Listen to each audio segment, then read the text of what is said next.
కీడు నుండి తప్పించమని దేవుణ్ణి అడగాలండి. Deliver us from the evil. కీడు నుండి మమ్మల్ని తప్పించు. కీడు మన జీవితంలో 3 విధానాల్లో వస్తాయి. అది చెప్పి నేను ముగించబోతున్నాను. Are you ready? మొదటి రకమైన కీడు సాతాను, వాడు అనుచరులు. సాతానుడు ఎప్పుడు పొంచి ఉన్నాడు, ఎలాగా ఎవరిని మింగివేద్దామా, ఎవరిని ఎలాగ దాడి చేద్దామా, ఎవరిని ఎలాగ చంపివేద్దామా, ఎవరి జీవితంలో ఏ నాశనాన్ని తీసుకొద్దామా. మన జీవితంలో వచ్చే అన్ని పోరాటాలు సాతాను తెచ్చిందే కాదు. మామూలుగా శోధనలు అన్నీ సాతానుడు తీసుకొస్తాడు, కానీ సాతానుడు ప్లాన్ చేసి తీసుకురాడు, నువ్వు ప్లాన్ చేసుకుంటున్నావు.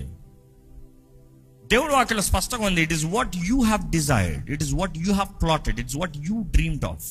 నువ్వు కోరినవే, నువ్వు దేవుని చిత్తం కాకుండా వెళ్ళిన మార్గాలే, చేసిన పనులే, అదే నీకు ట్రాప్గా మార్చబడింది. సాతాను, వాడు అనుచరులు ఎప్పుడు పొంచున్నారు. మొదటి శత్రువు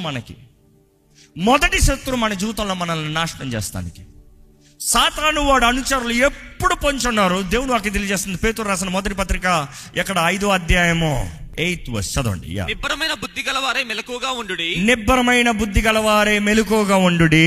మీ విరోధి అయిన అపవాది గర్జించు సింహం వలె. ఎవరంట? మీ విరోధి, వాడు విరోధి. మీ విరోధి అయిన అపవాది గర్జించు సింహం వలె ఎవరిని మింగుదామా అని వెతుకుచూ తిరుగుతూ ఉన్నాడు. గర్జించు సింహం వలె అటు ఇటు తిరుగుతూ ఉన్నాడంట, ఎవరిని మింగుదామా అని. కానీ ఆ మాట మీకు అర్థం తెలిస్తే, అక్కడ గర్జించు సింహము వల్లే ఎవరిని మింగుదామా అటు ఇటు తిరుగుతున్నప్పుడు అక్కడ యవన సింహము కాదు, అది మొసల సింహము. సాతానికి ఇంకొక పేరు ఘట సర్పము, తెలుసా? బైబిల్లో ఉంటుంది. ఆ ఘట సర్పము ప్రకటన గ్రంథంలో చూస్తాము. ఆ ఘట సర్పం ఆది నుండి అందరిని మోసపరుస్తూనే వచ్చాడు. అంత మొసల సర్పం అంట అది. ఆడి గర్జించే సింహం మొసల సింహం. అది యేసు ప్రభు ఆల్రెడీ దాన్ని పళ్ళుని పీకి పడేశాడు. ఈరోజు నేనేం దాన్ని అది చంపలేదు. దాని పళ్ళు ఆల్రెడీ పేకబడ్డాయి, దాని శక్తి ఆల్రెడీ పోయింది, కానీ దానికి స్వరం ఉందంట ఇంకా. కానీ ఆ స్వరంతో బెదిరిస్తూ తిరుగుతుందంట. ఈరోజు చాలామందికి భయపెడుతూ తిరుగుతూ ఉంది. మనం గమనిస్తాం ఏంటంటే, ఆ గర్జించే సింహం ఏం చేస్తారంటే, మామూలుగా న్యాచురల్ జియోగ్రఫీలో మామూలుగా మీరు స్టడీ చూసినప్పుడు చూస్తారు ఏంటంటే, ఈ గర్జించే సింహము యవన సింహాలకి ఏట నేర్పిస్తారంట. ఏట ఆడతాం, హంటింగ్. ఎట్లా తెలుసా?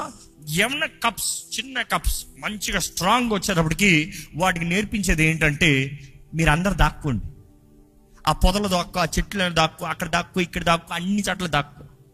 అప్పుడు ఈ మొసల సింహం వెళ్తానంట. తండ్రి వెళ్తూ ఏదో ఒక జంకనో ఏదో చూసాను అనుకుంటా పక్కన నుండి పరిగెడతా ఉంటే, ఇది పాపం నేను తప్పించుకుంటాను అంటే అసలే అక్కడ ఉన్నాయి.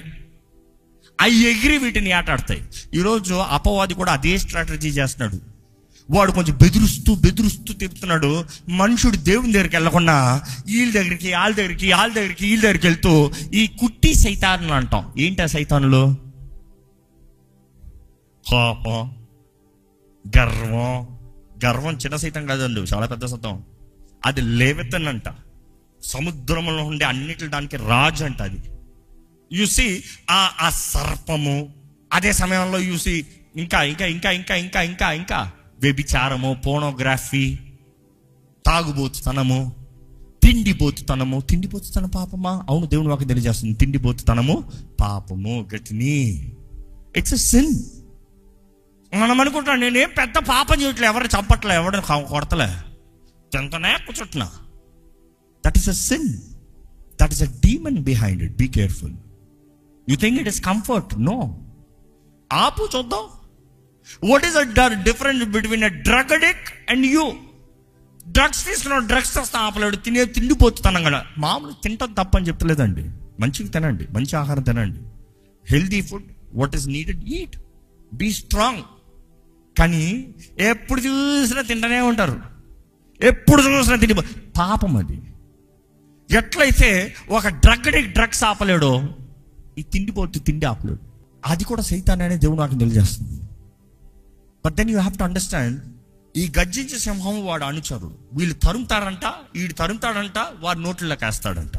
ఈరోజు చాలామంది అలాగా పడిపోయిన వారుగా, ఓడిపోయిన వారుగా, శాతకాని వారుగా, బంధించబడిన వారు ఉన్నారు. కానీ దేవుని వాక్యం తెలియజేస్తుంది, యేసు ప్రభువే చెప్తున్నాడు, తండ్రిని అడగాలంట, కీడు నుండి మమ్మల్ని తప్పించు. తలుపు తెరపడింది, మీరు లోపలికి వెళ్తున్నారు, మీకు కావాల్సింది దేవుడు ఇచ్చాడు. కానీ వెళ్ళేటప్పుడు గర్జించే సింహం తిరుగుతున్నాడు, ఎలాగ మిమ్మల్ని ట్రాప్ చేద్దామా అండి. మీరు అడగాలంట దేవుణ్ణి, కీడు నుండి మమ్మల్ని తప్పించు, డెలివర్ us ఫ్రమ్ ఈవిల్. రెండో కీడును చూస్తే వికెడ్ పీపుల్, అన్రీజనబుల్ పీపుల్. ఎక్కడ? తెస్సలోనికీయులకు రాసిన 2వ పత్రిక 3వ అధ్యాయము 1-2 వచనాలు చదువుదామండి. తుదకు సహోదరులారా, మీలో జరుగుతున్న ప్రకారము ప్రభువు వాక్యము శీఘ్రముగా వ్యాపించి మహిమ పరచబడు నిమిత్తమును మేము మూర్ఖులైన దుష్ట మనుషుల చేతిలో నుండి తప్పింపబడు నిమిత్తమును ఏంటంట? That we may be delivered from unreasonable and wicked men. మూర్ఖులైన దుష్ట మనుషుల చేతిలో నుండి తప్పించబడాలి. దాని కొరకు మీరేం చేయాలి? ప్రార్థన చేయండి. చూసి అపవాది ఎప్పుడు పొంచున్నాడంటే మనల్ని నాశనం చేస్తానికి. అపవాది మాత్రమే కాదు, నేను ఇందాక అన్నాను, అన్ని కీడు అపవాది తెచ్చేదే కాదు. కొంతమంది ఈ దుష్ట మనుషులు ఉంటారు, బైబిల్లో తెలియజేయబడుతుంది, మరలా రాస్తారు, కపట సహోదరులు. కపట శత్రువులు కాదు, సహోదరులు అంట. మనోలే అంట కపటమైన వారంట. యేసు ప్రభుని వేధించింది రోమీలు కాదు, పరిశీలు శాస్త్రులే. అంటే ఎవరు? సహోదరులు. ఇంకో మాటలు చెప్పాలంటే అదే వంశం, అదే జాతి, అందరూ అబ్రహాము సంతానమే. ఈరోజు కూడా కపట సహోదరులు, దుష్ట మనుషులు, unreasonable, no reason, no validation. మొహం తెలుసా, పేరు తెలుసా, బ్రతుకు తెలుసా, జీవితం తెలుసా, ఏమైనా సంబంధం ఉందా? ఏమి లేదు, మరి ఎందుకు వేధిస్తున్నావు? టైంపాస్. దెయ్యం ద్వారా మోటివేట్ చేయబడి.